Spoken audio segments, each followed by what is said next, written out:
Eu recentemente postei um vídeo aqui no canal sobre os melhores personagens feitos por fãs de Poppy Playtime. E esse vídeo que eu postei teve uma recepção muito boa, vocês gostaram bastante dele. Então eu decidi aqui trazer para vocês uma parte 2 desse vídeo. Dito isso, eu não vou enrolar muito aqui no começo, porque a maioria de vocês já deve ter visto o primeiro vídeo e já deve saber como é que funciona esse negócio. Então vamos começar logo.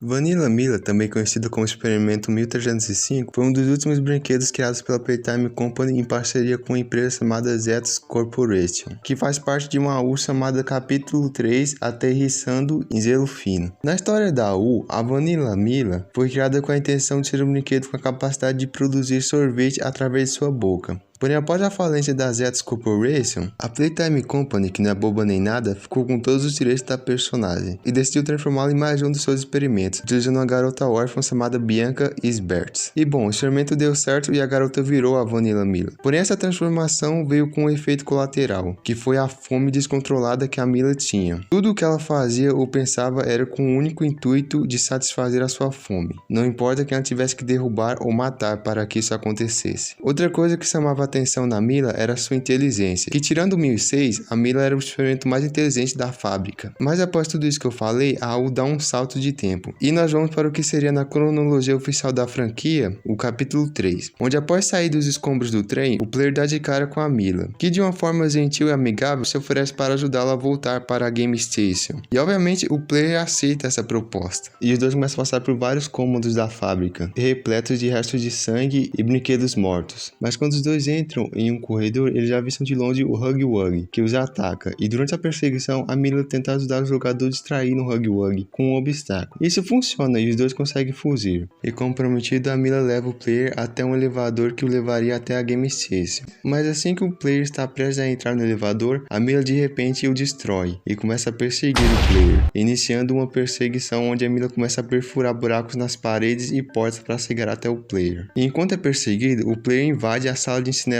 aquela mesma do capítulo 2, e devido à perseguição apresentava um enorme buraco que permitiria a criação de um campo de fogo gigantesco que não poderia ser apagado, fora que as condições da sala também dificultariam uma fuga. E vendo todos esses fatores, o player tem uma ideia. Ele liga o incinerador e vai para fora da sala, onde a Milla o vê. E mesmo sendo alguém dito como inteligente, a fome fez com que ela fosse para cima do player sem pensar nas consequências, e o resultado não poderia ser outro. O player se desvia e a Milla cai no fogo, e tem todos os seus órgãos completamente carbonizados, e dando um fim à história dessa personagem, que facilmente foi uma das melhores personagens fan-made que eu já vi. Tanto o design quanto a história da Milla são muito bem feitos. Falando de coração, toda essa história foi muito foda.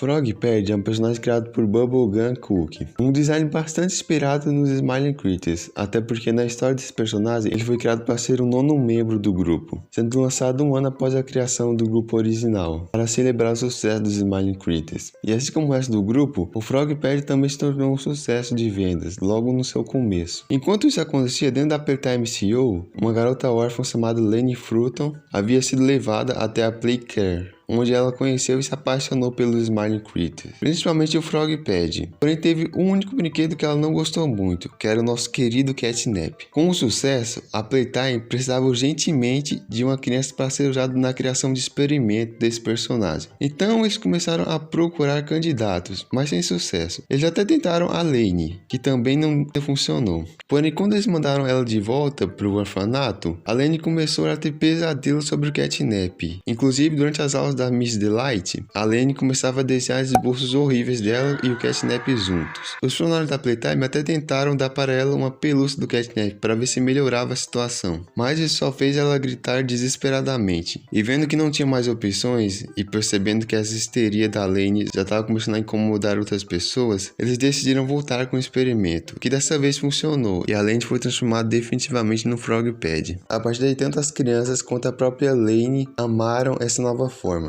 Mas com um detalhe, a Lane odiava adultos, até mesmo atacando alguns quando as crianças não estavam observando. Inclusive, quando a hora da alegria chegou, a Frogpad ficou extremamente agressiva e começou a atacar qualquer um que não fosse uma criança ou outro experimento, até mesmo se juntando com o Catnap para poder livrar a Playcare de todos os adultos. Mas quando a hora da alegria acabou, o Catnap perguntou se ela se juntaria a ele e seguiria o 1006. E a resposta dela foi um simples e duro não, o que deixou o Catnap furioso, que ataca a Frogpad e consegue nocauteá-la, capturando ela e outros experimentos que também estavam junto com ela. E eu vou terminar por aqui essa história, porque a partir daqui, os eventos já vão se ligar com a U do criador chamado capítulo 4, Happy to It, e a história dessa U ainda está sendo finalizada. E eu não quero trazer aqui para vocês um negócio que ainda está incompleto, então vamos pro próximo.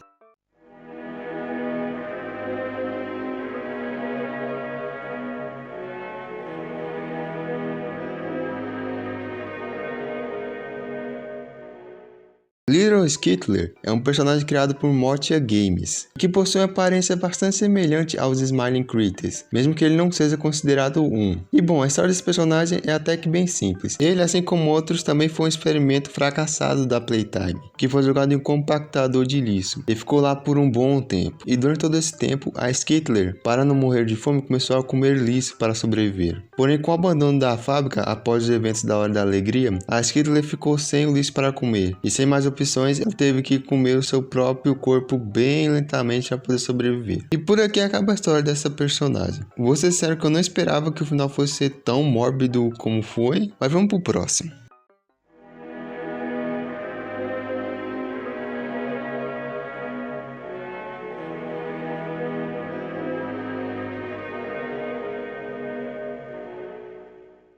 Lolly Jolly foi um personagem criado por Claw Moment, e como dá para ver pela imagem que eu estou mostrando agora, a aparência dessa personagem parece muito com Huggy Wuggy. Mas o criador desse personagem deu uma boa desculpa para isso. A desculpa em questão era que o Lolly Jolly foi uma espécie de versão beta do Huggy Wuggy, tanto que ela é chamada de experimento 1001, enquanto o Huggy Wuggy, como a gente bem sabe, é experimento 1170. E assim que foi criado, a Lolly foi considerada um fracasso, porém ela foi mantida viva, devido ao apego emocional que os funcionários de outros experimentos tiveram dela. Mas uma coisa que foi um sucesso na Lolly foi que ela era extremamente pacífica e obediente para com os cientistas da Playtime. Entretanto, uma grande desvantagem dela era sua personalidade, que é descrita como sendo de alguém de alta energia e bem alegre. E para quem está se perguntando desde quando isso é uma desvantagem, bem, o problema é que a Lolly Jolly não tinha muita noção do tamanho da sua força, o que causava várias mortes e ferimentos de pessoas por esmagamento e sufocamentos por causa de seus abraços. Outro problema era a sua energia, que era tão alta que de vez em quando a Lolly Jolly tinha algum surto de hiperatividade e começava a correr e balançar seus braços sem prestar muita atenção nas pessoas ao seu redor, causando mais uma vez diversos acidentes na fábrica.